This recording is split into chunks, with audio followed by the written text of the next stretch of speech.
వీక్షకులందరికీ నమస్కారం. ఫిబ్రవరి మాసంలో మీకు ఏ విధమైనటువంటి గ్రహస్థితి కలగబోతూ ఉన్నది అనేటువంటి విషయాన్ని మనం ఈ వీడియో ద్వారా క్లుప్తంగా తెలుసుకునేటువంటి ప్రయత్నం చేద్దాం.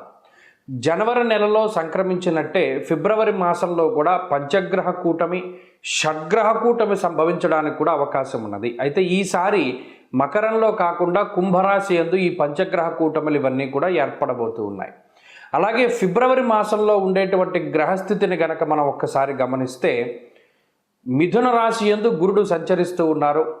అలాగే సింహరాశి యందు కేతువు యొక్క సంక్రమణం జరుగుతూ ఉన్నది, కేతువు సంచరిస్తూ ఉన్నారు. అలాగే కుంభరాశి యందు రాహువు ఉన్నారు, మీనరాశి యందు శనైశ్వరుడు. ఈ 4 గ్రహాలు అలా స్థానంలో ఉన్నాయి. అయితే 13వ తారీఖు వరకు రవి యొక్క సంచారము మకర రాశి యందు ఉంటుంది. 13వ తారీఖు తదుపరి రవి యొక్క సంచారము కుంభరాశిలోకి వెళుతోంది. ఇది ఒక్క విషయాన్ని మనం పరిశీలన చేస్తే కుంభరాశిలో ఇప్పటికే రాహు యొక్క సంచారం ఉన్నది. ఈ 13వ తారీఖు దాటాక రవి కూడా కుంభరాశిలోకి ప్రవేశం చేయబోతూ ఉన్నారు. రవి రాహువులు కలిసి ఉండడం వల్ల అది పితృదోషకారకంగా మనం చెప్పుకోవచ్చును. జనరల్గా అయితే రవి రాహువు కలిసినప్పుడు సూర్యగ్రహణాదులు ఇవన్నీ ఏర్పడుతూ ఉంటాయి. అయితే ఈసారి మన భారతదేశంలో ఏ గ్రహణాలు కూడా ఇప్పుడు కనబడడం లేదు. కాబట్టి గ్రహణ సంబంధమైన విషయాలపై మనం భయపడవలసినటువంటి అవసరం లేదు. కానీ ఇక్కడ రవి రాహువులు కలిసి ఉంటే పితృదోషము వస్తుంది. ఈ 13వ తారీఖు తదుపరి ఫిబ్రవరి మాసంలో ఎవరైతే జన్మించబోతూ ఉన్నారో ఆ శిశువుల పైన ప్రభావం పడుతుంది. అందువల్ల ఎవరైనా ఫిబ్రవరి మాసంలో ఏదైనా సిజేరియన్ ముహూర్తాలు వీటి గురించి అడిగేటువంటి వాళ్ళు చాలామంది ఉంటారు. వాళ్ళకి సూచనప్రాయంగా ఒక మాట ఏమిటి అంటే 13వ తారీఖు లోపులో వీలుంటే కొంచెం పరిస్థితులు అవి సానుకూలంగా ఉంటే ఈ సిజేరియన్ అవి కూడా ముహూర్తాలు మీరు చేసుకోవచ్చును. 13 దాటిన తర్వాత రవి రాహువుల యొక్క కలయిక వల్ల పితృదోషం అనేటువంటిది ఏర్పడుతూ ఉన్నది. అలాగే ఈ పంచగ్రహ కూటములు, దేశారిష్ట యోగములు ఇవన్నీ ఏర్పడుతున్నాయి కాబట్టి అది కొంత జాతకం మీద ప్రభావాన్ని చూపెడుతుంది. కాబట్టి ఆ విషయాన్ని దృష్టిలో పెట్టుకోవాలి. మరీ కాంప్లికేట్ అయిపోతే మాత్రం అంటే ఈ లోపులోనే చేసేసుకోమని కాదు. ఏమన్నా అవకాశం ఉంటే మీకు అవకాశం ఉంటే 13 లోపులో ఈ సిజేరియన్లు ఇవన్నీ కూడా చేయించుకోవడం ద్వారా పితృదోషాదులు రాకుండా ఉంటాయి. ఇది ఒక ప్రధానమైన విషయం. ఇది మీ ఆరోగ్యాన్ని బట్టి ముందుకు వెళ్ళండి, దీంట్లో ఇబ్బంది ఏం లేదు. ఇంకొకటి ఏంటి అంటే శుక్రబుధులు కూడా కుంభరాశి అంతే సంచరించబోతూ ఉన్నారు. అంటే ఇక్కడ 4 గ్రహాలు, రాహుగ్రహము, రవిగ్రహము, శుక్రగ్రహము, బుధగ్రహము, వీటితోటి చంద్రుడు కలిసిన లేదా ఈ మాసం చివరిలోనే కుజుడు కూడా కుంభంలోకి వెళ్ళబోతూ ఉన్నారు. ఈ 5 గ్రహాలు వెరసి చంద్రుడితోటి కలిపి షడ్గ్రహ కూటమి కుంభరాశిలో ఏర్పడబోతూ ఉన్నది. కాబట్టి ఈ గ్రహస్థితి వల్ల ఈ మాసంలో అటు దేశకాలమాన పరిస్థితులు ఎక్కువగా ప్రభావితం చెందబోతూ ఉన్నాయి. దేశారిష్ట యోగం అనేటువంటిది పట్టబోతూ ఉన్నది. ఎందుకంటే అటు కుజరాహువుల యొక్క కలయిక, అలాగే రవి రాహువుల యొక్క కలయిక ఇవన్నీ కూడా దేశారిష్ట యోగాలుగా చెప్పబడ్డాయి. ఈ సందర్భాల్లో ఎక్కువగా అగ్ని ప్రమాదాన్ని సూచించేటువంటి విషయాలు, అలాగే వాయుతత్వ రాశి యందు ఈ గ్రహస్థితి ఏర్పడుతూ ఉన్నది. కాబట్టి అతి వేగంగా వీచేటువంటి గాలుల వల్ల కానీ లేదా గాలి ద్వారా స్ప్రెడ్ అయ్యేటువంటివి ఏమైనా ఉంటే గ్యాస్ ద్వారా వచ్చేటువంటి విపత్తులు లేదా అగ్ని సంబంధమైనటువంటి విపత్తులు, వాయు సంబంధమైనటువంటి విపత్తులు ఏర్పడడానికి అవకాశం ఉంటుంది. కాబట్టి ఈ మాసమందు చాలా జాగ్రత్తగా ఉండడం, ఇది దేశారిష్ట యోగం కాబట్టి చెప్పదగినటువంటి సూచన. ఇక ఈ గ్రహస్థితి ద్వారా మీ రాశి ఫలితం ఏ విధంగా ఉందో మనం ఇప్పుడు తెలుసుకుందాం. తులారాశి వారికి ఫిబ్రవరి మాసంలో మధ్యస్థమైనటువంటి ఫలితాన్ని మనం ఆశించవచ్చును. ప్రత్యేకించి ఈ రాశి వారికి గత మాసంలో పంచగ్రహ కూటమి 4వ స్థానమందు ఇబ్బంది పెట్టినటువంటి పరిస్థితుల్లో 4వ స్థానం ప్రధానంగా విద్యా సంబంధమైనటువంటి విషయాలు, తల్లిగారి ఆరోగ్యానికి సంబంధించినటువంటి విషయాలు, అలాగే ఉద్యోగ సంబంధమైనటువంటి విషయాలు, కుటుంబ సంబంధమైనటువంటి విషయాలు, ఈ 4 కూడా ప్రభావితం చెందుతాయి. ముఖ్యంగా అర్ధాష్టమ రవి అంతఃక్లేశం గృహశ్చిద్రం సౌఖ్యహానిమ భోజనం అన్నది శాస్త్రం. అలాగే అర్ధాష్టమ కుజుడు భాగ్యహానిర్ భయం క్రూరం బంధువైరం ధనక్షయం అన్నది శాస్త్రం. అంటే మనకు ఉండేటువంటి ఆలోచనలు కానీ మన ప్రవర్తన కానీ చాలా అగ్రెసివ్గా ఉంటుంది. ఇప్పుడు ఈ ప్రతికూలమైనటువంటి గ్రహస్థితి అర్ధాష్టమ స్థానం నుండి పంచమ స్థానానికి వెళుతున్నారు. దీనివల్ల అనుకూలతలు పెరగకపోయినా ప్రతికూలతలు తగ్గుతాయి. అంటే విద్యా సంబంధమైనటువంటి విషయాల్లో ఇబ్బందులు తగ్గడం, ఉద్యోగ సంబంధమైనటువంటి విషయాల్లో ఇబ్బందులు తగ్గడం, తల్లిగారి ఆరోగ్యం మెరుగుపడడం, కుటుంబ సంబంధమైనటువంటి విషయాలు బాగుపడడం లాంటి విషయాలన్నీ కూడా ఈ మాసమందు మనం చూడవచ్చును. అలాగే దేహాలస్యం మనస్తాపం సుహృత్కేశం ధనక్షయం అన్నది శాస్త్రం. ఇప్పటి వరకు మన స్వార్థం మనం చూసుకోలేదు కదా, ఇతరుల కోసమే మనం కష్టపడ్డాం, ఇంకొకరి కోసం ఆలోచించాం, కానీ మన కోసం మనం చూసుకోలేదు.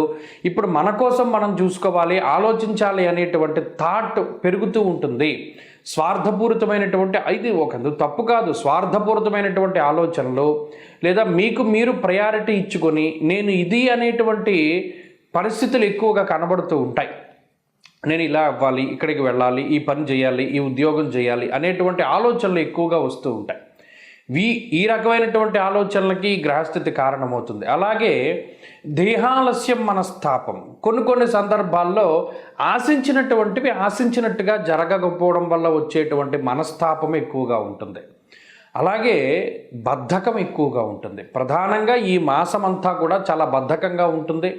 ఏ పనైనా మొదలుపెట్టి వాయిదా వేసుకుంటూ ఉంటారు, రేపు చేద్దాం, తర్వాత చేద్దాం అనేటువంటి పరిస్థితులు ఎక్కువగా ఉంటాయి. ప్రణాళికాబద్ధమైనటువంటి జీవనాన్ని గడపలేకపోవడానికి కూడా ఈ మాసంలో మనం చూడవచ్చును.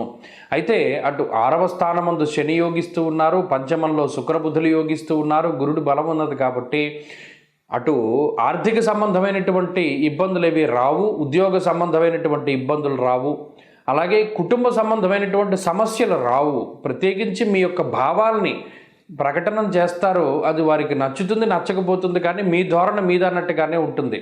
కుటుంబ సభ్యుల యొక్క అంగీకారంతోనో లేదా వారి యొక్క ప్రతికూలతతోనో నాకేం సంబంధం లేదు, నేను చెప్పవలసింది చెప్పాను అనేటువంటి ధోరణిలో ఎక్కువ నడుస్తూ ఉంటారు. కాబట్టి ఇక్కడ ఇండివిజువాలిటీ అనేటువంటిది ఎక్కువగా కనబడుతుంది ఈ మాసంలో.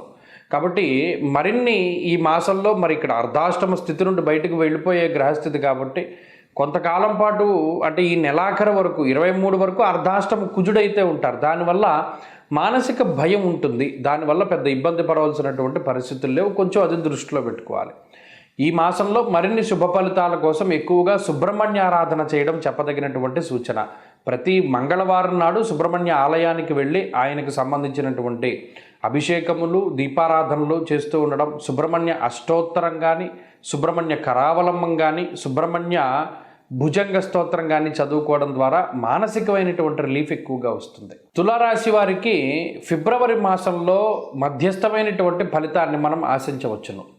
ప్రత్యేకించి ఈ రాశి వారికి గత మాసంలో పంచగ్రహ కూటమి 4వ స్థానమందు ఇబ్బంది పెట్టినటువంటి పరిస్థితుల్లో 4వ స్థానం ప్రధానంగా విద్యా సంబంధమైనటువంటి విషయాలు, తల్లిగారి ఆరోగ్యానికి సంబంధించినటువంటి విషయాలు, అలాగే ఉద్యోగ సంబంధమైనటువంటి విషయాలు, కుటుంబ సంబంధమైనటువంటి విషయాలు, ఈ 4 కూడా ప్రభావితం చెందుతాయి. ముఖ్యంగా అర్ధాష్టమ రవి అంతఃక్లేశం గృహశ్చిద్రం సౌఖ్యహానిమ భోజనం అన్నది శాస్త్రం. అలాగే అర్ధాష్టమ కుజుడు భాగ్యహానిర్ భయం క్రూరం బంధువైరం ధనక్షయం అన్నది శాస్త్రం. అంటే మనకు ఉండేటువంటి ఆలోచనలు కానీ మన ప్రవర్తన కానీ చాలా అగ్రెసివ్గా ఉంటుంది. ఇప్పుడు ఈ ప్రతికూలమైనటువంటి గ్రహస్థితి అర్ధాష్టమ స్థానం నుండి పంచమ స్థానానికి వెళుతున్నారు. దీనివల్ల అనుకూలతలు పెరగకపోయినా ప్రతికూలతలు తగ్గుతాయి. అంటే విద్యా సంబంధమైనటువంటి విషయాల్లో ఇబ్బందులు తగ్గడం, ఉద్యోగ సంబంధమైనటువంటి విషయాల్లో ఇబ్బందులు తగ్గడం, తల్లిగారి ఆరోగ్యం మెరుగుపడడం, కుటుంబ సంబంధమైనటువంటి విషయాలు బాగుపడడం లాంటి విషయాలన్నీ కూడా ఈ మాసమందు మనం చూడవచ్చును. అలాగే దేహాలస్యం మనస్తాపం సుహృత్కేశం ధనక్షయం అన్నది శాస్త్రం. ఇప్పటి వరకు మన స్వార్థం మనం చూసుకోలేదు కదా, ఇతరుల కోసమే మనం కష్టపడ్డాం, ఇంకొకరి కోసం ఆలోచించాం, కానీ మన కోసం మనం చూసుకోలేదు. ఇప్పుడు మన కోసం మనం చూసుకోవాలి, ఆలోచించాలి అనేటువంటి థాట్ పెరుగుతూ ఉంటుంది. స్వార్థపూరితమైనటువంటి ఇది ఒక తప్పు కాదు, స్వార్థపూరితమైనటువంటి ఆలోచనలు లేదా మీకు మీరు ప్రయారిటీ ఇచ్చుకొని నేను ఇది అనేటువంటి పరిస్థితులు ఎక్కువగా కనబడుతూ ఉంటాయి. నేను ఇలా అవ్వాలి, ఇక్కడికి వెళ్ళాలి, ఈ పని చేయాలి, ఈ ఉద్యోగం చేయాలి అనేటువంటి ఆలోచనలు ఎక్కువగా వస్తూ ఉంటాయి.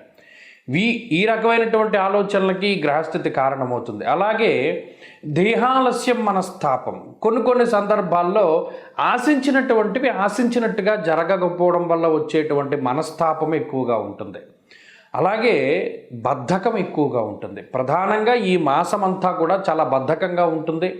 ఏ పనైనా మొదలుపెట్టి వాయిదా వేసుకుంటూ ఉంటారు. రేపు చేద్దాం, తర్వాత చేద్దాం అనేటువంటి పరిస్థితులు ఎక్కువగా ఉంటాయి.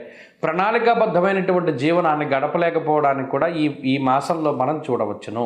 అయితే అటు 6వ స్థానమందు శని యోగిస్తూ ఉన్నారు, పంచమంలో శుక్రబుధులు యోగిస్తూ ఉన్నారు, గురుడు బలం ఉన్నది కాబట్టి అటు ఆర్థిక సంబంధమైనటువంటి ఇబ్బందులు ఏవి రావు, ఉద్యోగ సంబంధమైనటువంటి ఇబ్బందులు రావు, అలాగే కుటుంబ సంబంధమైనటువంటి సమస్యలు రావు. ప్రత్యేకించి మీ యొక్క భావాల్ని ప్రకటన చేస్తారు, అది వారికి నచ్చుతుంది నచ్చకపోతుంది, కానీ మీ ధోరణి మీద అన్నట్టుగానే ఉంటుంది. కుటుంబ సభ్యుల యొక్క అంగీకారంతోనో లేదా వారి యొక్క ప్రతికూలతతోనో నాకేం సంబంధం లేదు, నేను చెప్పవలసింది చెప్పాను అనేటువంటి ధోరణిలో ఎక్కువ నడుస్తూ ఉంటారు. కాబట్టి ఇక్కడ ఇండివిజువాలిటీ అనేటువంటిది ఎక్కువగా కనబడుతుంది ఈ మాసంలో. కాబట్టి మరిన్ని ఈ మాసంలో మరి ఇక్కడ అర్ధాష్టమ స్థితి నుండి బయటకు వెళ్ళిపోయే గ్రహస్థితి కాబట్టి కొంతకాలం పాటు అంటే ఈ నెలాఖరు వరకు 23 వరకు అర్ధాష్టమ కుజుడైతే ఉంటారు. దానివల్ల మానసిక భయం ఉంటుంది. దానివల్ల పెద్ద ఇబ్బంది పడవలసినటువంటి పరిస్థితులు లేవు. కొంచెం అది దృష్టిలో పెట్టుకోవాలి. ఈ మాసంలో మరిన్ని శుభ ఫలితాల కోసం ఎక్కువగా సుబ్రహ్మణ్య ఆరాధన చేయడం చెప్పదగినటువంటి సూచన. ప్రతి మంగళవారం నాడు సుబ్రహ్మణ్య ఆలయానికి వెళ్ళి ఆయనకు సంబంధించినటువంటి అభిషేకములు, దీపారాధనలు చేస్తూ ఉండడం, సుబ్రహ్మణ్య అష్టోత్తరం కానీ, సుబ్రహ్మణ్య కరావలంబం కానీ, సుబ్రహ్మణ్య భుజంగ స్తోత్రం కానీ చదువుకోవడం ద్వారా మానసికమైనటువంటి రిలీఫ్ ఎక్కువగా వస్తుంది.